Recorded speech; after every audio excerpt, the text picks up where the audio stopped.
அனைவருக்கும் வணக்கம். பாண்டு மகாராஜாவோட தவ வாழ்க்கையையும் மகரிஷிகள் பாண்டுவுக்கு புத்திர பாக்கியம் உண்டுன்னு சொன்னதையும் அதை கேட்ட பாண்டு புணர்ச்சி செய்யாம புத்திர பாக்கியம் எப்படி சாத்தியம்னு குழப்பம் அடைஞ்சதையும் கடைசி பதிவில் பார்த்தோம்.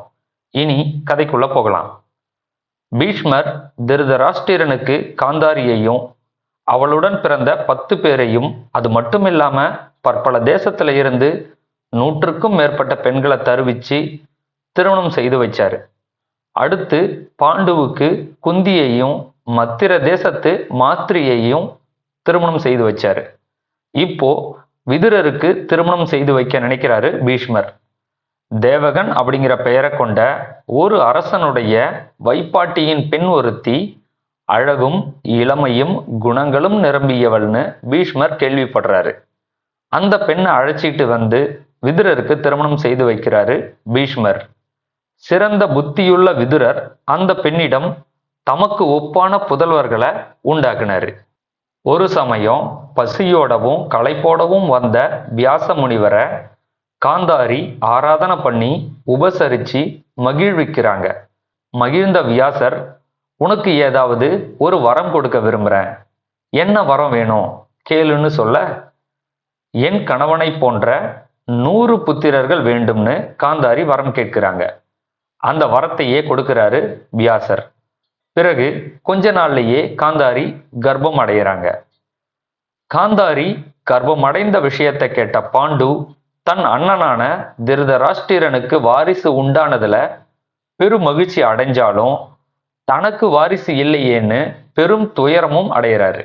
மானாக இருந்த கிந்தம முனிவர் தனக்கு கொடுத்த சாபத்தை பத்தி நினைச்சு பார்க்கிறாரு பாண்டு.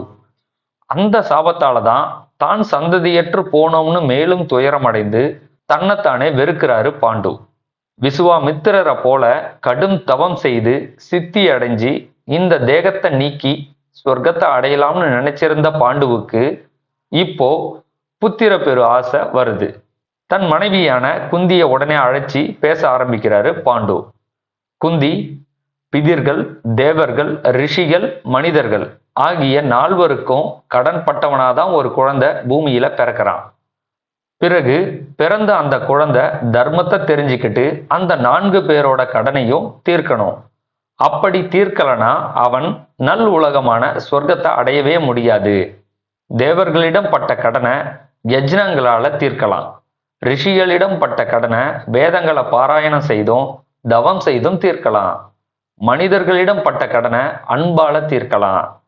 ஆனா பிதர்களிடம் பட்ட கடனை புத்திர சந்தானத்தை உண்டு பண்ணி தான் தீர்க்கணும். நான் என்னோட தர்மத்தை தெரிந்து தேவர்கள், ரிஷிகள், மனிதர்கள் இந்த 3 பேர்கிட்டையும் பட்ட கடனை தீர்த்துட்டேன். ஆனா பிதர்கள் கிட்ட பட்ட கடனை நான் இன்னும் தீர்க்கல. அந்த கடன் தான் மற்ற 3 கடன்களையும் விட மிகவும் பெரியது. அப்படிப்பட்ட மிகப்பெரிய கடனை நான் எப்படி அடைக்க போறேன்னு எனக்கே தெரியல. இந்த கடனை அடைக்க நீங்க 2 பேரும் தான் எனக்கு உதவணும்னு பாண்டு தன் மனைவிகளான குந்தி மற்றும் மாத்திரியிடம் சொல்றாரு. சரி, முதல்ல பிதர்கள்லாம் என்னன்னு நம்ம தெரிஞ்சுக்கலாம். நம்முடைய வம்சத்துல நமக்கு முன்னாடி பிறந்து வாழ்ந்து இறந்தவங்களை தான் பிதிர்கள் அப்படின்னு சொல்லுவாங்க.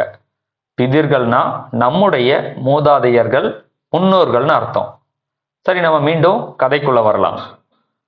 பாண்டு தன் மனைவிகள்கிட்ட மீண்டும் பேச ஆரம்பிக்கிறாரு. என்னன்னா, ஆபத்து காலத்துல தாழ்ந்த குலத்துல பிறந்த பெண்கள் உயர் குலத்துல பிறந்த பிராமணர்களோட கூடி புத்திரர்களை உண்டாக்கிப்பாங்க. உயர் குலத்துல சார்ந்தவனால உண்டாக்கப்படுற சந்ததி உயர்வான தர்ம பலனை கொடுக்கும். என் தந்தையான விசித்திர வீரியன் இறந்த பிறகு என் அன்னை அம்பாலிகை எப்படி வியாச மகரிஷியோட கூடி என்ன பெற்றாங்களோ அதே போல நீங்க 2 பேரும் நமக்கு சமமான குலத்துல பிறந்த ஒரு ஆணுடனோ அல்லது நம்மை விட உயர் குலத்தில் பிறந்த ஏதாவது ஒரு பிராமணருடனோ கூடி எனக்கு புத்திர பாக்கியத்தை கொடுங்க. பிதிர்களிடம் நான் பட்ட கடனை தீர்க்கவும் நான் சொர்க்கத்தை அடையவும் உதவி செய்யுங்கன்னு தன் மனைவிகள் கிட்ட கைகூப்பி கோரிக்கை வைக்கிறாரு பாண்டு. பாண்டு இவ்வாறு சொன்ன பிறகு குந்தி மற்றும் மாத்ரி 2 பேரும் என்ன செய்ய போறாங்க?